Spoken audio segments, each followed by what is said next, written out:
Well, we're not far from the first boss fight, so let's see what's in store for us. It would help if I didn't just outright drop on top of a zombie there. Seriously, this many games in and I keep making that easily fixed mistake? It's not even like that zombie was just off screen or something.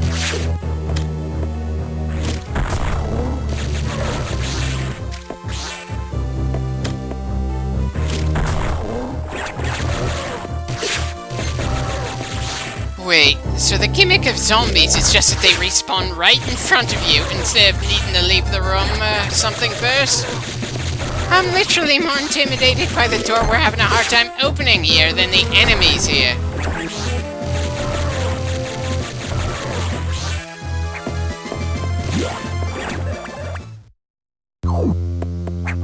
Now that we're through the door, time to see what it was Adam detected in here.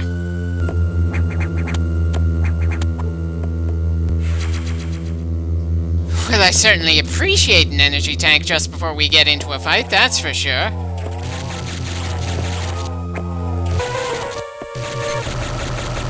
Well, he's familiar, isn't he?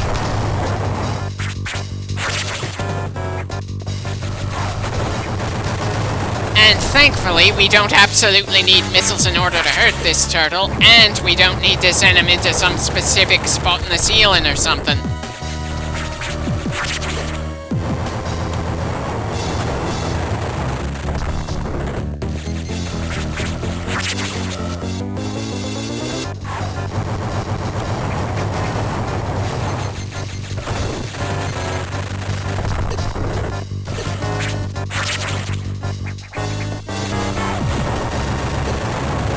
Well, we've certainly taken an embarrassing number of hits considering how simple his attack pattern is. Kinda wish I had an excuse for that.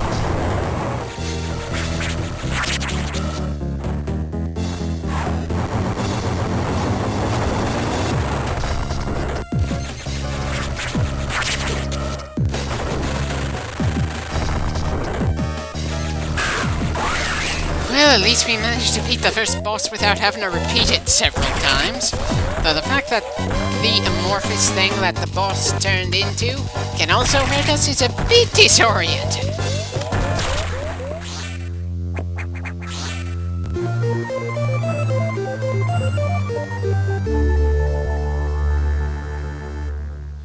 Bit of a pain in the ass to get something as basic as the morph ball back, but hey, at least we got it early.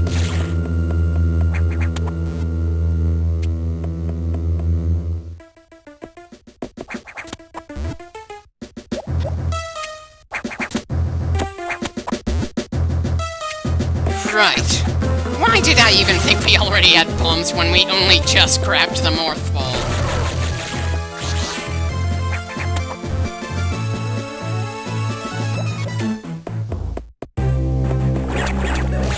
There wasn't much point in killing that zombie, we could have just moved on. Still, didn't feel right to just go without shooting a hostile we knew was coming, even if he was gonna get back on his feet in just a few moments anyway.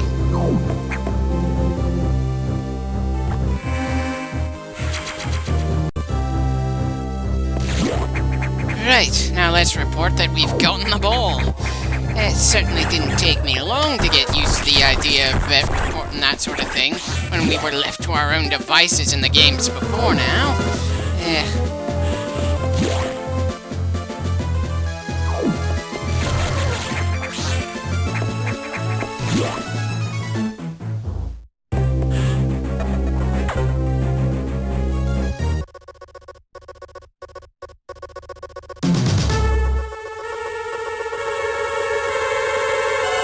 Well, excuse me for not being surprised. If anything, I'd probably be more surprised if all hell wasn't breaking loose somehow.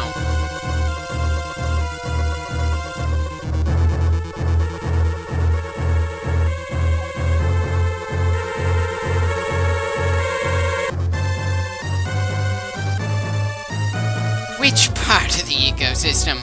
We saw a number of different environments the last time we were down there, some of which were full of lava.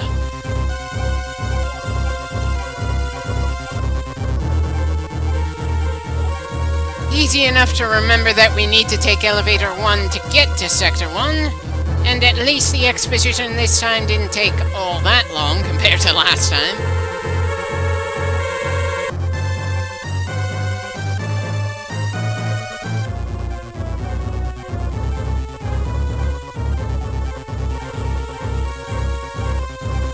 Why are you convinced that someone helped the X instead of the X just doing this on their own?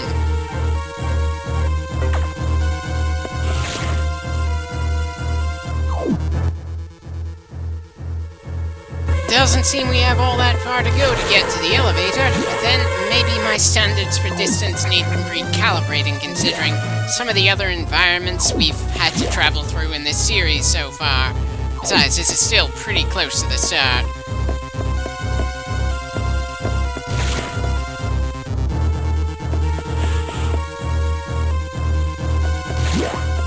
Again, not really sure what the point is for the darker areas, since it doesn't actually mess with our visibility as far as I can tell. Okay, a bit more concerning is the fact that there's a frozen Ridley here. Why in the goddamn hell does the Federation have Ridley, a high-level pirate, in deep freeze in a research station? Or am I supposed to believe that some other space dragon that we've seen 3 times before so far, and we'll see some more in the Prime games? Granted, I know Samus is a mercenary, but that still feels like something she should have been informed about when she entered this dangerous environment.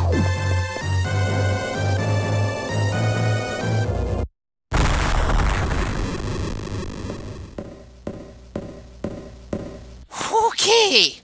Apparently the infestation in our suit got worse after we left. Very disconcerting. And even worse, the X somehow managed to make the super missiles able to destroy the environment. We could certainly never completely annihilate doors even with our strongest equipment in other games. I suppose it's ridiculous to ask how the X has a supply of missiles and super bombs if it has been sending the terrain, destroying firepower all over the damn place up there, but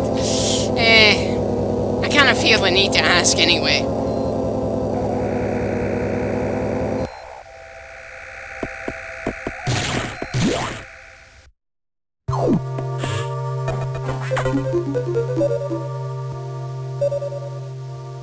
Well, this area looks a little larger than the one we just left, but still not quite as large as something on an actual planet.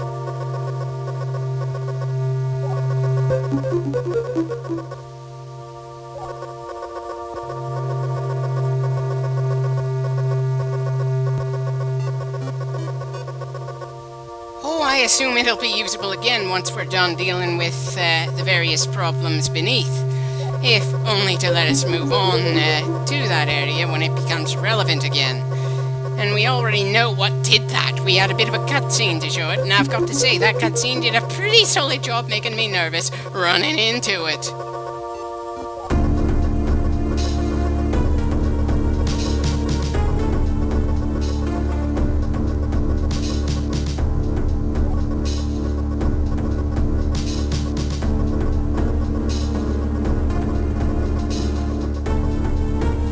If the environment is already a simulation of the planet they came from, how much alteration could they feel the need to do?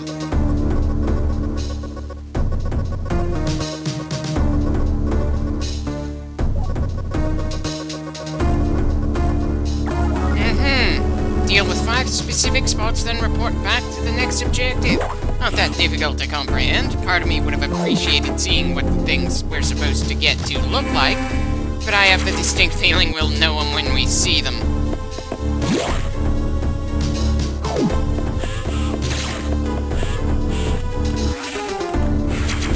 Not much needed to be recharged, but may as well since the game is more generous with recharge stations than I remembered. Of course, I also didn't remember so much exposition from the start, so maybe my memory isn't the best thing to rely on here.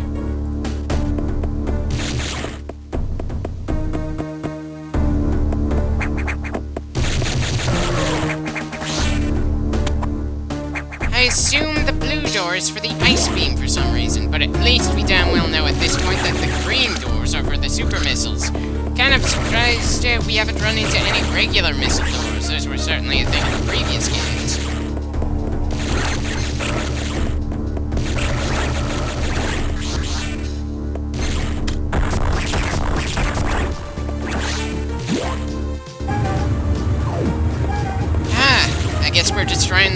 front of the fans.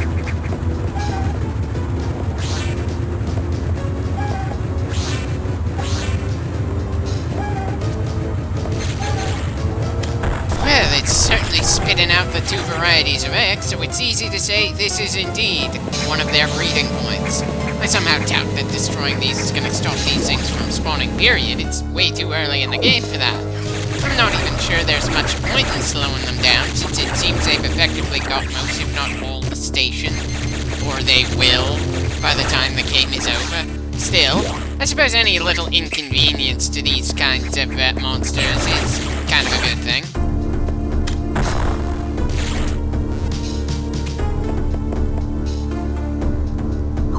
Speaking of inconveniences, really hope we get the bomb upgrade soon. It's funny how at the start of every Metroid you're reminded once again of just how useful these basic upgrades are, because we keep getting deprived of them.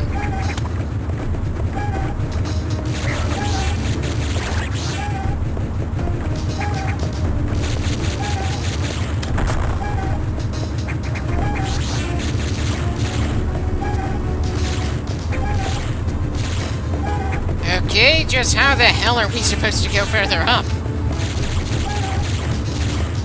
There we go!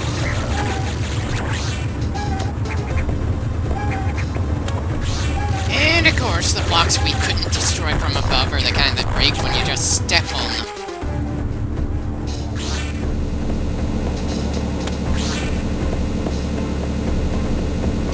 Certainly didn't take the air long to clean itself once we destroyed those things.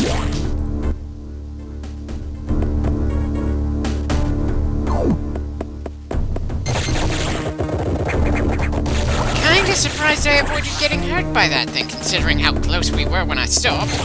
And I certainly appreciate that we're dealing with them one at a time.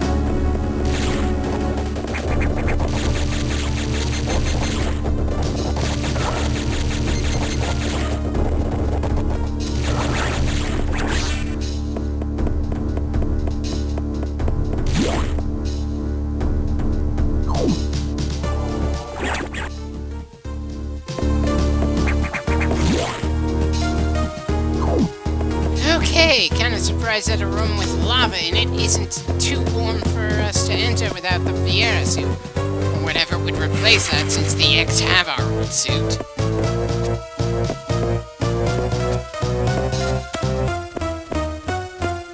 Also surprised that the only thing in this room at this point was a missile upgrade, but again, we're in the early game, so I'll take any and every upgrade we can find. Wait, the X can turn into outright pirates? Why the hell did the X have the genetic information to turn into pirates here? Granted, it's not surprising to run into pirates, and know that Ridley is going to be a factor later, since they've been a part of the story for the first and third games. And Ridley certainly made an appearance in the second game's remake, but still, this station should have nothing to do with them.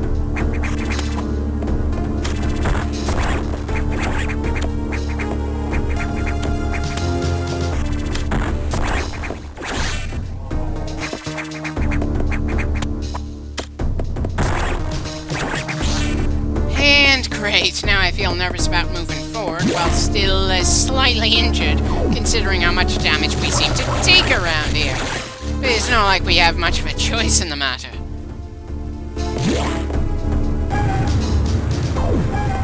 Right, another room with the atmospheric processors.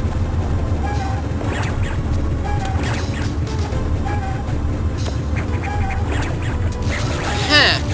Just missing a non-X frog getting taken over in the background and coming to the foreground. Certainly seems to be a rather fast process, so long as you aren't Samus. Wonder how much of that is due to the genetic enhancements that Chozo gave her as a kid, and how much was due to the suit that the X now have control over. I doubt we're gonna get anything definitive either way, but still, feels like something worth thinking about.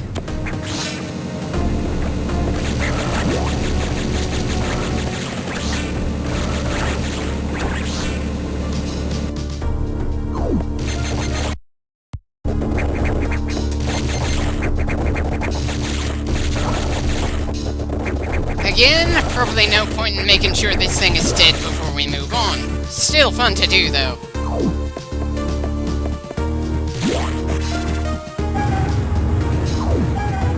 Right, just this one and one last one after it. It certainly didn't take long considering how many of them we had to deal with, probably because this area was again pretty small.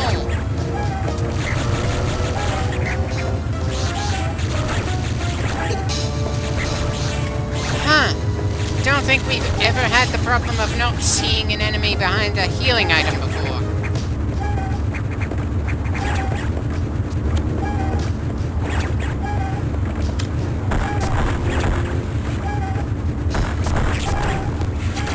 And then there was one. Anyone want to bet there's going to be a boss guarding the last one? Because the first four were suspiciously easy for us to deal with in a game that I remember as being harder than anything that came before. Though maybe the Metroid 2 remake made me too accustomed to even tougher crap. Sure, we had the counter mechanic to help deal with the more difficult individual enemies, but still, it's funny how the counter made things feel easy when you figured it out, but also let the game's designers make things difficult enough that you need the counter in order to survive.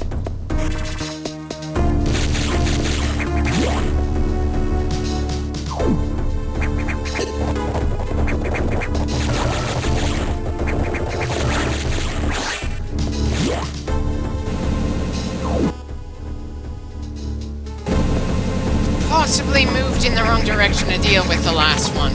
I'm not even sure why I'm heading the direction we came from. I don't think we missed any doors in that direction.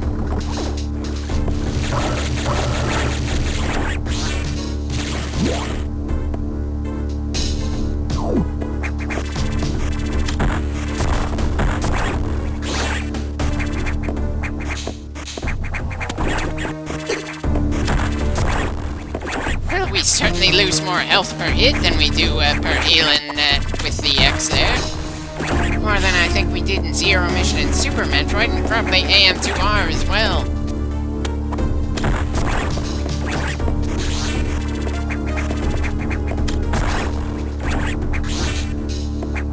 Yeah, I have the feeling I shouldn't have gone this far back to try and find another door to go through.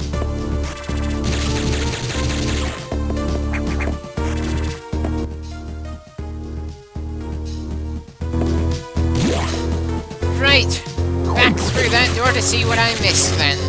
Definitely a good thing that I'm not trying to be a speedrunner with my iffy pathfinding skills. Granted, I've seen worse, especially in RTS games like StarCraft and Command & Conquer, and we generally made decent progress, even if it's not the most efficient.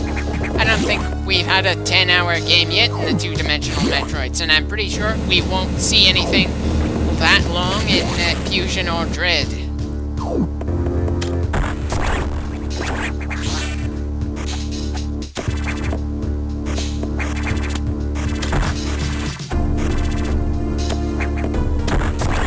Apparently, we can't aim directly up when we're on a ladder around here. Understandable limitation, but still annoying to have to deal with.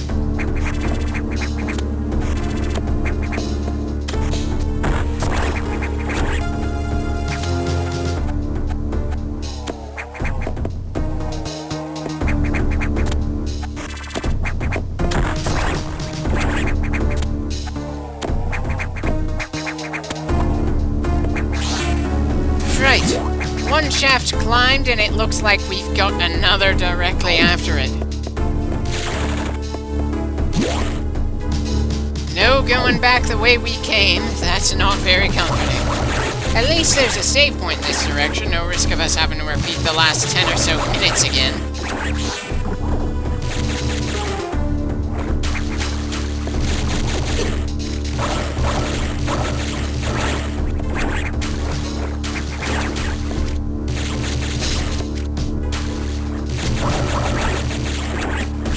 Going to take some time getting used to it when enemies respawn if you don't grab the healing and ammo items fast enough.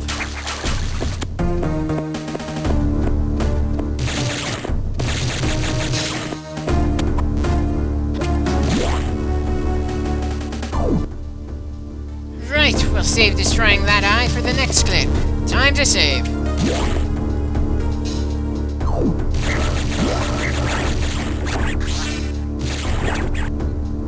nothing else, the X are certainly relentless.